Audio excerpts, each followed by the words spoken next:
एक सवाल जो आप लोगों ने मुझसे बहुत बार पूछा कि आधार कार्ड का हमने जो एग्ज़ाम होता है वो क्लियर कर लिया है सुपरवाइज़र का, और अब हम आगे क्या करें। आपने इस पे बहुत सारी वीडियोस देखी होंगी, लेकिन कोई भी वीडियो आपको क्लियर थॉट नहीं देती। आज के इस वीडियो में मैं आपको क्लियर थॉट देने का प्रयास करूंगा। इस वीडियो को आप अंत तक देखें, चैनल को सब्सक्राइब करें और बेल आइकन को दबाएं, जिससे आने वाले सारे नोटिफिकेशन आपको तुरंत मिल जाएँ। एक क्वेश्चन मैं आपसे पूछना चाहता हूँ कि मैंने एक पोल किया था जिसमें मैंने आपसे पूछा था कि क्या आप जॉब, सरकारी जॉब जो होती हैं उसकी अपडेट भी आप मुझसे लेना चाहते हैं इस चैनल पर या नहीं। आप कमेंट करके मेरे को बताइएगा, मैं आपको उसकी अपडेट्स भी देने को तैयार हूँ। ये तो आपको पता ही है कि जब आप एक CSC ID लेते हैं या CSC सेंटर खोलना चाहते हैं, उसके लिए आपको एक सुपरवाइज़र का पेपर देना पड़ता है। मैंने कई वीडियोज़ में आपको बताया है कि वो पेपर इतना ज़्यादा खास नहीं होता, लेकिन फिर भी बिना पढ़े तो आप नहीं दे सकते, पढ़ना तो आपको पड़ेगा। तो अगर आप जॉब करना चाहते हैं, आपने देखा होगा कि आपके आसपास के कई सारे बैंक्स में कुछ दो लड़के काम कर रहे होते हैं जो आधार का काम कर रहे होते हैं। ये सवाल मेरे से इंस्टाग्राम पर भी बहुत बार पूछा गया कि हम वहाँ पर कैसे जॉब कर सकते हैं, और आज की डेट में हम हर बैंक में ये लोग बैठे हुए होते हैं और ये पैसा कमा रहे होते हैं। तो पहले इस वीडियो में मैं उसी के बारे में बात करूँगा। देखिए, ये जो लोग लड़के बैठे होते हैं इनके लिए टेंडर निकलते हैं। वहाँ पर एक कंपनी होती है, वो टेंडर लेती है और CSC का काम लेती है।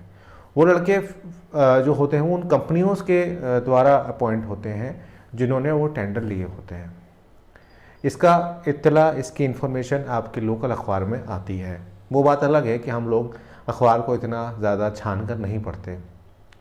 अब आपके साथ इशू ये है कि आप को वो टेंडर पता नहीं चला और आप नौकरी करना चाहते हैं। क्या करें इस केस में? देखिए, इसमें आसान है मामला। पहला तो ये है कि अगर आपकी बैंक में थोड़ी बहुत जान पहचान है, मतलब ये कि आप मैनेजर या किसी एम्प्लॉय को जानते हैं, तो वो आपको इन्फॉर्मेशन दे देते हैं कि ये किस कंपनी के थ्रू लड़के रखे गए हैं। तो आप उस कंपनी में जाकर डायरेक्टली बात कर सकते हैं और बता सकते हैं कि आपने सुपरवाइज़र का एग्ज़ाम क्लियर किया हुआ है और आप ये जॉब करना चाहते हैं।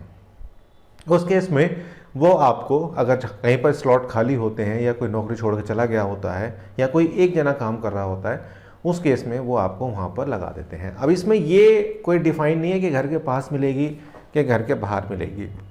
जो भी सॉफ्टवेयर्स होते हैं वो लैपटॉप वगैरह में आपको डाल के दे दिए जाते हैं और आपको समझा दिया जाता है कि आपको क्या काम करना है।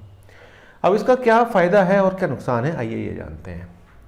देखिए, नुकसान इसमें यही है कि आपकी जॉब हो जाती है और आप 10 to 5 नौकरी करते हैं बैंक्स में या जहाँ पे भी आपको बिठाया जाता है। कैंप लगा के भी बिठा देते हैं कई बार, और फिक्स सैलरी होती है इसमें आप ज़्यादा पैसे नहीं ले सकते हैं। जो डिफाइंड है वही आप ले सकते हैं।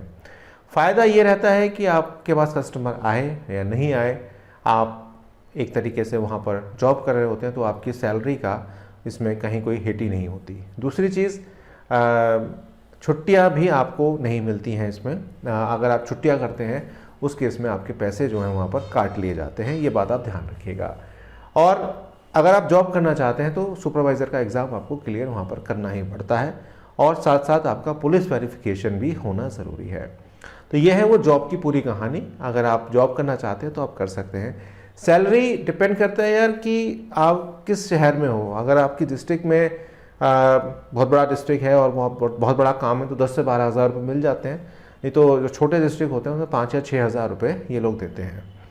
अब साइड में आपको इनकम कर लो, वो अलग एक बात रहेगी, लेकिन कर नहीं पाओगे इतना ज़्यादा, मैं जानता हूँ, क्योंकि आप बैंक की नज़र में रहते हो और बैंक का काम आपको पता ही है आजकल बैंकों में कितना काम हो गया है। तो आप डिसाइड कर लो कि आपको जॉब करनी है या अपना करना है।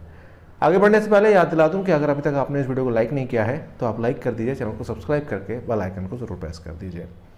अब बात करते हैं उस चीज़ के लिए कि अगर आप अपना खोलना चाहते हैं आधार कार्ड का सेंटर और CSC ID आप लेना चाहते हैं, तो पहला तो सीढ़ी वही है कि आपको सुपरवाइज़र का एग्ज़ाम वहाँ पर क्लियर करना पड़ेगा।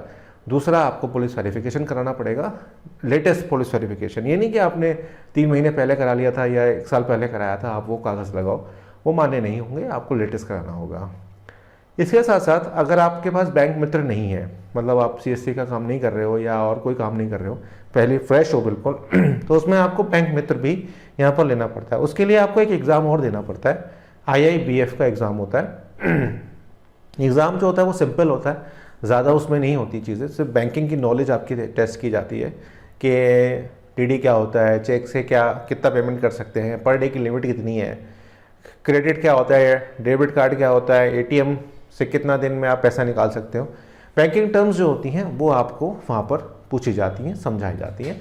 उसकी कई किताबें नेट पे मिलती हैं, आपको ई बुक से आप पढ़ के क्लियर कर सकते हो। जब आपका IIBF का पेपर क्लियर हो जाता है उसके बाद आप बैंक मित्र के लिए अप्लाई करते हो, और बैंक मित्र के अप्लाई करने के बाद आपको एक करंट अकाउंट खोलना पड़ता है उसी बैंक में जिसका आपने बैंक मित्र लिया होता है। ये सारे कागजात पूरे हो जाने के बाद फिर आप CSC ID या UCL के लिए अप्लाई करते हो, और वो आपको जब मिल जाता है तब आप आधार कार्ड का कार्य, डेमोग्राफिक वाला जो कार्य होता है वह आप कर सकते हो अपने सेंटर पे। बाकी सारी चीज़ें यानी कि स्कैनर्स, चाहे वो फिंगरप्रिंट स्कैनर है चाहे आई स्कैनर है, वो आपको खुद खरीदने पड़ते हैं। और जो भी चीज़ें होती हैं, लैपटॉप हो गया, वेब कैम्स हो गए, वो आपको खुद खरीदनी पड़ती हैं, वो आपको कोई नहीं देता है। ये सोचें हम कि गवर्नमेंट आपको प्रोवाइड कराएगी, तो ऐसा नहीं होता है। ये सारी चीज़ें आपको खुद ही खरीद कर रखनी होती हैं। तो दोस्तों ये होता है पूरा प्रोसेस। आई थिंक आपको ये चीज़ क्लियर हो गई होगी। अगर इसमें भी कहीं डाउट है या मेरे से कोई चीज़ रह गई है तो आप मुझे करेक्ट करिए कमेंट करके, और इंस्टाग्राम पर मुझे फॉलो कर सकते हैं। देखिए, मैं कोई CSC ID नहीं दिलवाता हूँ, मेरा काम सिर्फ एक वीडियो बनाना है, और जो वीडियोस मुझे जो रिसर्च मैं अपनी कर पाता हूँ वो मैं आपके समक्ष प्रस्तुत करता हूँ। आप में से कई सारे लोग इंस्टाग्राम पे कहते हैं कि हमें CSC ID दिलवा दो, हम आपको इतने पैसे दे देंगे। तो भैया मैं ये काम नहीं करता हूँ। आप सामने सारी वीडियोस हमारे लैपटॉप पर या आपके कंप्यूटर स्क्रीन पर आती रहती हैं, आप उनको देखिए और उसको समझिए, उसके बाद अप्लाई करिए। हाँ, टेक्निकल में कोई टर्म समझ में नहीं आए तो आप मुझसे इंस्टाग्राम पे बात कर सकते हैं, और बहुत जल्दी मैं आपको व्हाट्सएप नंबर भी दे दूंगा, आप मुझे व्हाट्सएप भी कर सकते हैं। तो उम्मीद करता हूँ आपकी वीडियो आपको अच्छी लगी होगी। आगे यूँ ही मेरे साथ बने रहिए, और क्या क्या आप देखना चाहते हैं ये भी बताइए कमेंट करके। मिलता हूँ आपसे एक नई वीडियो में, तब तक अपना ध्यान रखिए।